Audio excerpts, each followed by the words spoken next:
Hello friends, তো আজ থেকে শুরু হলো বাবাইয়ের মাধ্যমিক পরীক্ষা।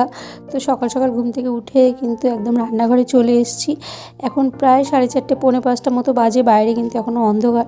তো আমি কিন্তু রান্নাবান্না বসিয়ে দিয়েছি, যেহেতু আজকে সকাল সকাল যেতে হবে, কারণ 9:30টার মধ্যে ওদের স্কুলে যেতে হবে। তো ওই জন্য কিন্তু আমি রান্নাটা আগে বসিয়ে দিয়েছি। আর আজকে একটুখানি তেলাপিয়া মাছের ঝাল করছি, আর করেছিলাম বিট ভাজা, পালং শাক চচ্চড়ি। তবে সব রান্নাগুলো তোমাদের সাথে শেয়ার করতে পারলাম না, কারণ খুবই তাড়াহুড়ো ছিল। তবে কয়েকটা ভিডিও ক্লিপ আমি নিয়ে রেখেছিলাম। আর তারপরে চলে এলাম ঘরে, আর তখন প্রায় 6টা মতো বাজে। তো দেখো, বাবার কিন্তু চোখ মুখ দেখে বোঝাই যাচ্ছে যে ও মানে অনেকটাই টেনশান করছে। তো যাই হোক, একটু সকালে চা করে দিলাম। চা খেয়ে ও এখন একদম লাস্ট টাচ আপ দিচ্ছে। বাংলা পরীক্ষায় তেমন কোনো টেনশান না থাকলেও, যেহেতু একটা অজানা অচেনা স্কুলে গিয়ে পরীক্ষা দেবে, তো ভয় তো একটা কাজ করবেই। তো ও কিন্তু চলে গেছে সেন্টারে, আর গিয়ে ওর ঘর নাম্বার সিট নাম্বারগুলো দেখছে। আর ওদের পড়েছিল কাদম্বিনী গার্লস হাই স্কুল, এটা কিন্তু বাদুড়িয়াতে। আর বাদুড়িয়াতে কিন্তু আমাদের বাড়ি থেকে যেতে খুব একটা বেশি সময় লাগে না, ওই মিনিট 20-25 লাগে।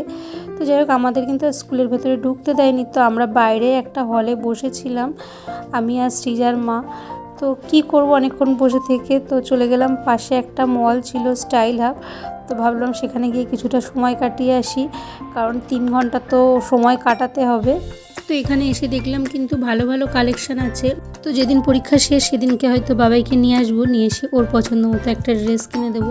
এই জিন্সগুলো কিন্তু বেশ ভালো লাগছিলো, তবে ওকে না নিয়ে এসে তো কেনা যাবে না। তো যাই হোক, শেষ দিন হয়তো আসবো। আর আমি একটা শাড়ি পছন্দ করেছি, তো ভাবলাম যে ওকে দেখেই কিনবো। আর শাড়িগুলো না খুব ভালো লাগছিলো দেখতে।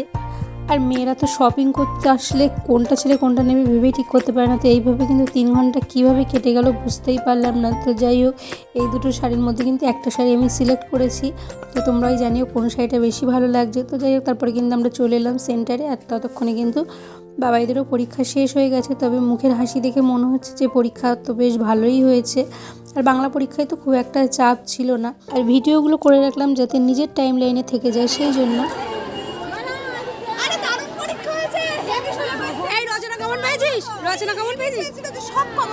তো ব্যাস, এই ছিল মাধ্যমিক পরীক্ষার প্রথম দিনের অভিজ্ঞতা, যেটা সারা জীবন আমার টাইম লাইনে থেকে যাবে। বাবাই যখন বড় হবে তখনও দেখবে এই ভিডিওটা। তো তোমাদের কেমন লাগলো এই ভিডিওটা অবশ্যই একটা কমেন্ট করে জানিও। ভালো লাগলে অবশ্যই একটা লাইক করে চ্যানেলটা সাবস্ক্রাইব করো। টাটা।